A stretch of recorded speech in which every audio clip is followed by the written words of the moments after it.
சரணம். ஆன்மீக அன்பர்கள் அனைவருக்கும் இனிய வணக்கங்கள்.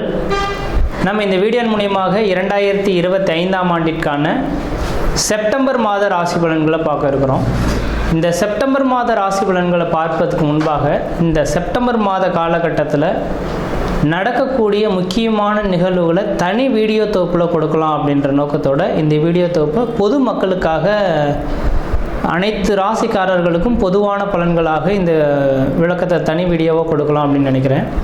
இந்த செப்டம்பர் மாதம் 2025 பார்த்தோம் அப்படின்னாக்கா முக்கியமான ஒரு நிகழ்வு, கிரகணங்கள் தோஷம் ஏற்படக்கூடிய காலகட்டங்கள் இந்த மாதத்தில் உதயமாகுதுங்க. அதாவது கிரகண காலகட்டங்கள் அப்படின்னு பார்த்தீங்கன்னா செப்டம்பர் மாதம் 7ஆம் தேதி அன்று பார்த்திங்கனாக்கா சந்திர கிரகணம் நிகழ இருக்குது. அப்போ ராகுவினால் ஏற்படக்கூடிய இந்த சந்திர கிரகணமானது அன்று இரவு 9 மணி 56 நிமிடத்திலிருந்து மிட்நைட்டில் 1 மணி 26 நிமிடம் இந்த காலகட்ட வரலும் சந்திர கிரகணமானது அன்றைக்கி நிகழ இருக்குது. இது பூரணமான சந்திர கிரகணம் அப்படின்னு பார்த்தோம் அப்படின்னாக்கா முழுமையான சந்திரகிரகணம் பிடிபட்ட காலகட்டங்கள் எப்பொழுது அப்படின்னாக்கா தொடங்கக்கூடிய காலகட்டம் 9 மணி 56 தொடங்கி 1 மணி 26 நிமிஷம் மிட்நைட்டில் சந்திர கிரகணமானது முடிய போகுது. அதில் முழுமையான பவர்ஃபுல்லாக அந்த கிரகணம் ஏற்படக்கூடிய காலகட்டம் எப்படின்னு பார்த்திங்கன்னா இரவு மணி 11 மணிலேருந்து 12 மணி 23 நிமிடம் வரலும் முழுமையான சந்திர கிரகணமாக தெரிய போகுது. இது இந்தியாவில் தெரிய போகுது.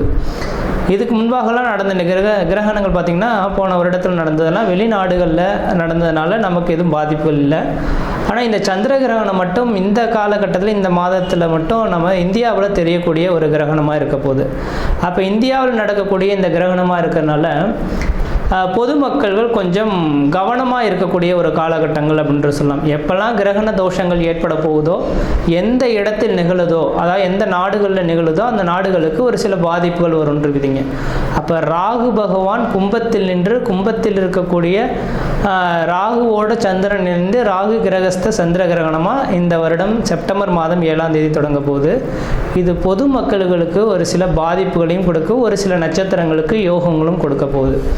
அதில் முக்கியமாக பார்த்திங்கன்னா கர்ப்பிணி பெண்கள், இந்த கர்ப்பிணி பெண்கள் இந்த நேர காலகட்டத்தில் கண்டிப்பாக வீட்டை விட்டு வெளியே வராமல் இருக்கிறது நல்லாயிருக்கும். சந்திர கிரகணம் இரவு நேரத்தில் நடைபெறதுனால பெரிய லெவலில் பாதிப்புகள் இருக்காது மக்களுக்கு. ஏன்னா அந்த நேரத்தில் மக்கள் அனைவருமே வீட்டு உள்ளதாக இருக்கும். முக்கியமாக இந்த நேரத்தில் கர்ப்பிணி பெண்கள் மிக மிக மிக கவனமாக இருக்கக்கூடிய காலகட்டங்கள். இந்த கிரகண தோஷங்களில் கொஞ்சம் வெளியில் வந்து சுற்றி உலாவணும், அந்த கிரகணத்தை பார்க்கணும் அப்படின்ற மாதிரி கர்ப்பிணி பெண்கள் மட்டும் நினைக்கிறாங்க அப்படின்னாக்கா அதோட கதிர்வீச்சு அதிகமாக இருக்கிறதுனால பிறக்கக்கூடிய குழந்தைகளுக்கு ஒரு சில பாதிப்புகளை கொடுக்கலாம். அதனால் அந்த கர்ப்பிணி பெண்களுக்காகவே இந்த வீடியோ கொடுக்கணுன்ற நோக்கத்தோடு நான் இந்த வீடியோவை தொகுப்பை கொடுக்குறேன். அப்போ அந்த கர்ப்பிணி பெண்கள் தெளிவாக சொல்ல விரும்புகிறேங்க, அன்று பகல் அந்த கிரகண தோஷங்கள் ஏற்படுவதற்கு முன்பாக, அதாவது 10 மணிக்கு 9 மணி 56 நிமிடத்துக்கு தொடங்க இருக்குது, 10 மணிக்கு தொடங்குறதாவே எடுத்துங்களேன். அப்போ அதிலிருந்து 4 மணி நேர காலகட்டங்கள் முன்பாகவே உணவை எடுத்துக்கொள்கிறதா சிறப்பை தரும். அப்போ அந்த நேரத்தில் மட்டும் கொஞ்சம் முடிஞ்ச அளவுக்கு பார்த்துக்குங்க. தண்ணி வந்து அருந்தலாம், அந்த தண்ணியில் தர்பை புல் போட்டுட்டு நீங்கள் வச்சுக்கிறது நல்லாயிருக்கும். அதாவது சொல்லப்போனால் அன்று சாயந்தரம் சூரியன் அஸ்தமனம் ஆகிறதுக்கு முன்பாகவே அந்த கர்ப்பிணி பெண்கள் மற்ற எல்லாருமே உணவை வந்து அருந்திடுறது சிறப்பாக இருக்கும். அதுக்கு 6 மணிக்கு பிறகு பார்த்தீங்க அப்படின்னாக்கா உணவு சாப்பிடக்கூடாது. அப்போ சாப்பிட்டோம் அப்படின்னாக்கா செரிமான பிரச்சனைகள் ஏற்படலாம். இது சந்திரனால் ஏற்படுறதுனால உணவு சம்மந்தப்பட்ட உணவினால தான் பாதிப்புகள் அதிகமாக வரதுக்கு வாய்ப்புகள் இருக்குது. அதனால் 6 மணிக்கு பிறகு எந்த ஒரு உணவுப் பொருட்களும் நீங்கள் எடுத்துக்கொள்ளக்கூடாது. அடுத்து தண்ணீர் மட்டும் வேணால் தாகம் இருந்தால் அதை தர்பை புல்லை மட்டும் போட்டு வச்சுட்டு அந்த தண்ணியை மட்டும் பயன்படுத்திக்கலாம் அப்போது தேவை இருந்தால் மட்டும். இல்லையேல் அந்த அன்றைய நைட்டு முழுவதும் கொஞ்சம் முடிஞ்ச அளவுக்கு எல்லா உணவுப் பொருட்களையும் தவிர்த்து கொள்வது சிறப்பை தருன்ற விதிங்க. வெளியில் வந்து சுற்றி உலாவறதை கொஞ்சம் குறைச்சி கொள்வது சிறப்பை தரும். அனைத்து மக்கள்களுமே தெளிவாக சொல்ல வரேங்க. எல்லாருமே இப்போ வந்து நவீன காலங்கள் வந்துருச்சு இல்லைங்களா. இப்போ சந்திர கிரகணத்தை பார்க்கணும் அப்படின்ற நோக்கத்தோட மக்கள் பார்த்தோம் அப்படின்னாக்கா அந்த வீடியோ தொகுப்புலாம் கொடுத்துருப்பாங்க, சென்னையெல்லாம் ஏற்பாடு செய்திருப்பாங்க, பார்க்க இருப்பாங்க.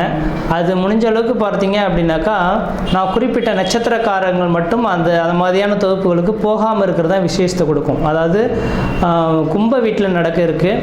இந்த கும்ப வீட்டில் இருக்கக்கூடிய சதயம், பூரட்டாதி, உத்திரட்டாதி சதயம், பூரட்டாதி, உத்திரட்டாதி இந்த 3 நட்சத்திரக்காரர்களும், புனர்பூசம், விஷாகம் மொத்தம் இந்த 5 நட்சத்திரக்காரர்களும் கம்பல்சரி வெளியில் வராமல் இருந்துக்குங்க. கர்ப்பிணி பெண்கள் எப்படி இருக்கணுமோ அதே போல் சதயம், பூரட்டாதி, உத்திரட்டாதி, புனர்பூசம், விஷாகம் இந்த 5 நட்சத்திரக்காரர்களும் கர்ப்பிணி பெண்களும் அந்த நேர காலகட்டத்தில் வெளியில் வராமல் இருக்கிறது தான் சிறப்பை தரும். அவர்களுக்கு முழுமையான அந்த ஏன்னா அதோட அவங்களோட 1-5-9 அதோட கனெக்டிவிட்டியில் தான் இந்த ராகு கிரகஸ்த சந்திர கிரகணமானது தொடங்க இருக்குது. அதனால் இந்த நபர்களுக்கு மட்டும் பாதிப்புகள் அதிகமாக இருக்கும். இவர்கள் வெளியில் வராமல் இருக்கிறது விசேஷத்தை கொடுக்கும். மற்ற நபர்கள் வெளியில் போகலாம். அதே போல் வயது மூத்தவர்கள் 60 வயதுக்கு மேற்பட்ட நபர்களும் வெளியில் வராமல் இருக்கிறது விசேஷத்தை கொடுக்குன்றீங்க. இது அப்போ அந்த நேர காலகட்டத்தில் அந்த கிரக காரத்துவம் பெரிய லெவலில் பாதிப்பை தராத மாதிரி உங்களுக்கு தெரியலாம். அந்த கிரகண தோஷங்கள் ஏற்பட்டு அடுத்த 40 நாட்களுக்கு பிறகு தான் அதோட பாதிப்புகள் கொஞ்சம் அதிகரிக்கிறத பார்க்க முடியும். இப்போ உடல் ரீதியான தொந்தரவுகளை ஏற்படுத்தலாம். உணவு குழாய் சம்மந்தப்பட்ட பிரச்சனைகள் இந்த நபர்களுக்கு வரலாம். அதனால் கொஞ்சம் கவனமாக இருங்க. இந்த நட்சத்திர நான் சொன்ன இந்த 5 நட்சத்திரக்காரர்களும் மறுநாள் பார்த்தீங்க அப்படின்னாக்கா காலையில் எழுந்து பச்சை தண்ணியில் குளிச்சுட்டு விநாயகர் கோயிலுக்கு போயிட்டு அர்ச்சனை பண்ணிட்டு வர்றது விசேஷத்தை கொடுக்குங்க. ஏன்னா ராகு கேதுவின் கண்ட்ரோலை பண்ணக்கூடிய சக்தி விநாயகர் பெருமானுக்கு மட்டுமே உண்டு. அப்போ மறுநாள் செப்டம்பர் 7ஆம் தேதி நைட்டு இந்த கிரகணம் தொடங்க இருக்குது. செப்டம்பர் 8ஆம் தேதி அன்று பார்த்தீங்க அப்படின்னாக்கா விநாயகர் கோயிலுக்கு போயிட்டு குளிச்சுட்டு நல்லெண்ணெய் தீபம் போட்டு வழிபாடு செய்துட்டு வந்தீங்க. இந்த 5 நட்சத்திரக்காரர்கள் வழிபாடு செய்துட்டு வந்தால் இதனால் தோஷங்களை கண்ட்ரோல் பண்ணக்கூடிய சக்தி விநாயகருக்கு உண்டு. ஏன்னா ராகு கேதுவின் 2 கிரகத்தையுமே அடக்கக்கூடிய சக்தி இந்த விநாயகருக்கு இருக்கிறனால அவரோட சொல்லுக்கு கட்டுப்படுறதுனால இந்த 5 நட்சத்திரக்காரர்களும் வழிபாடு செய்து கொள்வது மிகப்பெரிய விசேஷத்தை கொடுக்குன்றவிதிங்க. அதே வேளையில் மற்ற ராசிக்காரர்கள் பெரிய லெவலில் பாதிப்புல எதுவும் தடாதுன்றவிதிங்க. அது இந்த கிரகணம் தொடங்கிடுச்சு அப்படின்னாவே அடுத்த அந்த இப்போ ஒவ்வொரு கிரகணமும் பார்த்தீங்கன்னாக்கா லாஸ்ட் இயர்லாம் 2-3 கிரகணங்கள் தொடங்கினது. ஆனால் இந்தியாவில் தெரியலை, அதனால் நமக்கு பாதிப்பு இல்லை. அப்போ எந்த நாடுகளில் கிரகணம் ஏற்படுதோ அந்த நாடுகள் கிரகணம் தொடங்கி அடுத்த கிரகண தோஷங்கள் உண்டாகக்கூடிய காலகட்டம் வரலும் ஒரு சில பாதிப்புகளை கொடுக்கும். அப்போ ராகுவினால் இந்த நேரத்தில் தொடங்கிறதுனால கடல் சீற்றங்கள், ஏன்னா சந்திரனோட அமைப்பில் இருக்கனால நீர் சம்பந்தப்பட்ட விஷயங்கள் கடல் சீற்றங்கள் ஏற்படலாம். அதாவது கடல் அலைகள் பூகம்பங்கள் ஏற்படக்கூடிய விஷயங்கள். அதே போல் பார்த்திங்கனாக்கா அந்த நெருப்பினால் பாதிப்பு, விமான விபத்துக்கள், இது மாதிரியான ஒரு சில பாதிப்புகள் ஏற்படுத்துறதுக்கான வாய்ப்புகள் உண்டு. மக்கள் அதுக்கு பின்னர் பார்த்தீங்க அப்படின்னாக்கா முக்கியமாக அடுத்ததாக மழை காலங்களும் தொடங்க இருக்குது இல்லைங்களா. அப்போ மழை காலங்களில் பார்த்திங்கனாக்கா நவீனமான ஒரு நோய் உருவாகிறதுக்கான வாய்ப்புகள் உண்டு. நோய் தொந்தரவுகள் மக்களுக்கு வரதுக்கான இந்த கிரகண தோஷத்தினால மக்களுக்கு அதிகப்படியான நோய் தொந்தரவுகள் ஏற்படலாம். நீரினால் பரவக்கூடிய நோய்கள் அதிகமாக உருவாகிறதுக்கான வாய்ப்பு உண்டு. அப்போ மழை காலங்களில் மக்கள் குடி தண்ணீர்களை சுத்தமாக வச்சுக்கணும். மழை அதாவது வெள்ளப்பெருக்கு அதிகமாக ஏற்படக்கூடிய இருக்கக்கூடிய இடங்களாக இருந்தால் தன்னோட வீட்டை கொஞ்சம் கவனமாக வச்சுக்கிறது, தண்ணி புகாத அளவில் இந்த வடிகால் வசதிகள்லாம் ஏற்படுத்தி கொள்வது விஷயத்தை கொடுக்கும். நான் இது சொல்லும் போது தேவையில்லாத விஷயம் இதெல்லாம் எதுக்கு அப்படின்னு நினைப்பீங்க. இதை அனுபவிக்கும் போது தான் அதோட பாதிப்புகள் தெரியும். அதனால் இந்த கிரகண தோஷங்கள் இருக்கிறதுனால பாதிப்புகள் இருக்கின்ற நம்பிக்கை வரக்கூடிய நபர்களாக இருந்தால் மட்டும் தயவுசெய்து சொல்ல வரேங்க. அடுத்து கரெக்டாக இப்போ செப்டம்பர் 7ஆம் தேதி இந்த கிரகண தோஷம் ஏற்படுது. அதுலேருந்து 40 நாட்கள் அப்படின்னாவே அடுத்து கரெக்டாக மழை காலங்கள் தொடங்கக்கூடிய காலகட்டமாக இருக்கும். கண்டிப்பாக இந்த வருடத்தில் முக்கியமாக நவம்பர் டிசம்பர் காலகட்டத்தில் அதிகப்படியான மழைப்பொழிவுகளும் சீற்றங்களும் அதிகரிக்கிறதுக்கான வாய்ப்புகள் இருக்குது. மக்கள் கவனமாக இருக்குங்க. அதுக்காக தான் இந்த வீடியோ தொகுப்பு கொடுத்துருக்கேன். மற்ற விதத்தில் எந்த தோஷங்கள் பாதிப்பு கிடையாது. தெளிவாக சொல்லக்கூடிய கருத்துக்கள் கர்ப்பிணி பெண்களும் சதயம், பூரட்டாதி, உத்திரட்டாதி, புனர்பூசம், விசாகம் இந்த 5 நட்சத்திரக்காரர்களும் கிரகண தோஷத்தன்று கொஞ்சம் வீட்டை விட்டு வெளியே வராமல் இருங்க. இரவு பார்த்திங்கன்னா 9:56 தொடங்கி நள்ளிரவு 1:26 முடிய இருக்குது. அது முழுமையான சந்திரகிரகணம் அடையக்கூடிய காலகட்டம் 11 மணியிலிருந்து 12:23 வரலும் இருக்குது. இந்த நேர காலங்களில் வெளியில் வராமல் இருங்க.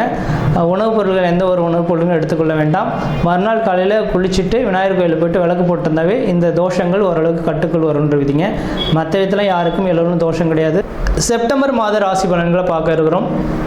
குறிப்பாக இந்த வீடியோவானது பார்த்தீங்க அப்படின்னாக்கா மேசராசி அன்பர்களுக்கான வீடியோ. இந்த மேசராசி அன்பர்களுக்கு இந்த செப்டம்பர் மாத கிரகங்களை ஆராயும் போது உங்களுடைய ராசிநாதன் சொல்லக்கூடிய கிரகமானது ராசிக்கு 6ஆம் இடமான கன்னி வீட்டில் பார்த்தீங்க அப்படின்னாக்கா செவ்வாய் பகவான் புதனுடைய வீட்டில் உட்காந்துருக்கார் அப்படின்ற விதிங்க. இப்போ 6ஆம் இடமானது செவ்வாய் பகவானுக்கு யோகமான இடம் தான், அதில் எந்தவித மாற்று கருத்தும் கிடையாது. ஆனால் செப்டம்பர் மாதம் பார்த்தீங்க அப்படின்னாக்கா 13ஆம் தேதி அன்று இந்த செவ்வாய் பகவான் பயிற்சி அடைகிறார், துலாம் ராசிக்கு பயிற்சி அடைய போகிறார்.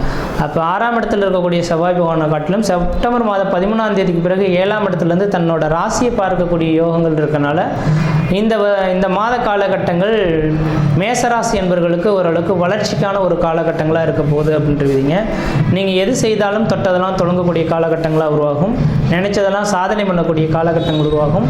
இந்த நேர காலகட்டத்தில் இந்த மாதத்தில் நீங்கள் ஏதாவது ஒரு மிகப்பெரிய எதிர்பார்ப்புகளை காத்துட்ருக்கீங்க அப்படின்னாக்கா இந்த மாத காலகட்டத்தில் ஒரு மிகப்பெரிய ஒரு நிகழ்வானது ஏற்பட போகுது. அதாவது தன் விதியை மதியால் வெல்லணும் அப்படின்னு சொல்லுவாங்க இல்லைங்களா?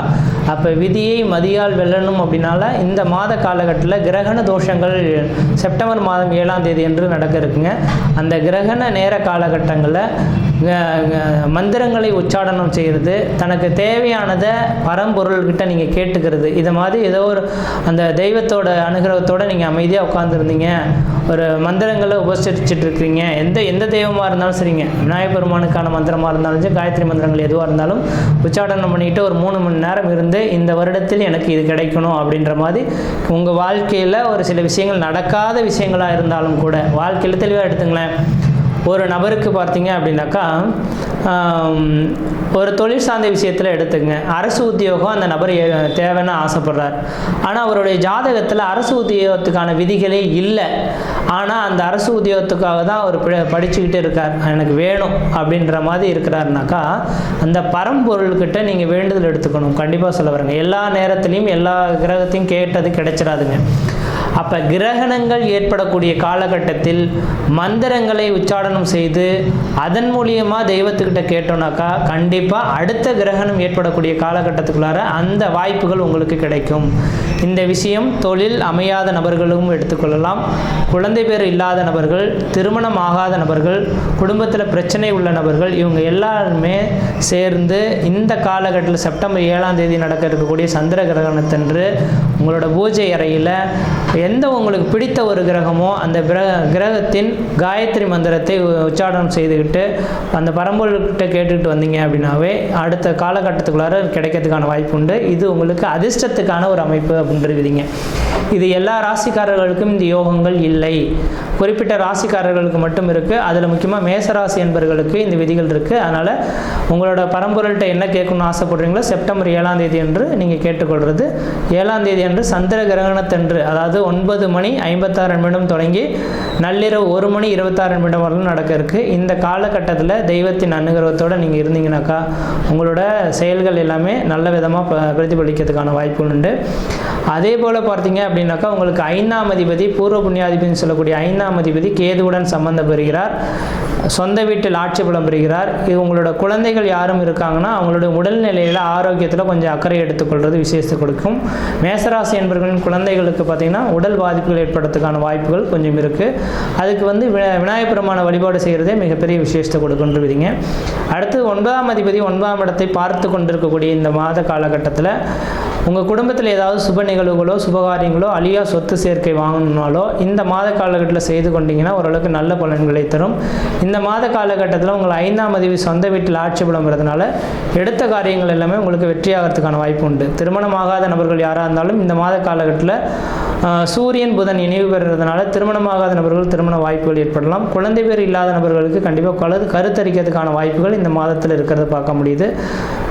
அதனால் இந்த மாத காலங்களில் முயற்சி எடுங்க. தொழில் அமையிலேயே அப்படின்னு சொல்லக்கூடிய நபர்களுக்கு இந்த மாதத்தில் செப்டம்பர் 7ஆம் தேதி அன்று தெய்வ வழிபாடுகள் செய்வதன் மூலமாக உங்களோட முழுமையான உங்களோட பலன்கள் எடுத்துக்கொள்ள முடியுன்றீங்க. மற்ற விதத்தில் உங்களுக்கு எந்த விதத்தையும் தோஷங்கள் பாதிப்பு கிடையாது, சீரும் சிறப்புமாக இருப்பீங்க. இந்த மாத காலகட்டத்தில் நீங்கள் வழிபாடு செய்யக்கூடிய தெய்வம் எதுனாக்கா விநாயகர் பெருமானாக இருக்கார். விநாயகர் பெருமான மனமுருக வேண்டினால் நீங்கள் நினைத்ததை சாதித்துக்கொள்ள ஒரு காலகட்டமாக உருவாகும். முயற்சி எடுத்து பாருங்கள், கண்டிப்பாக வெற்றி பெறுவீங்கள். நன்றி, வணக்கம்.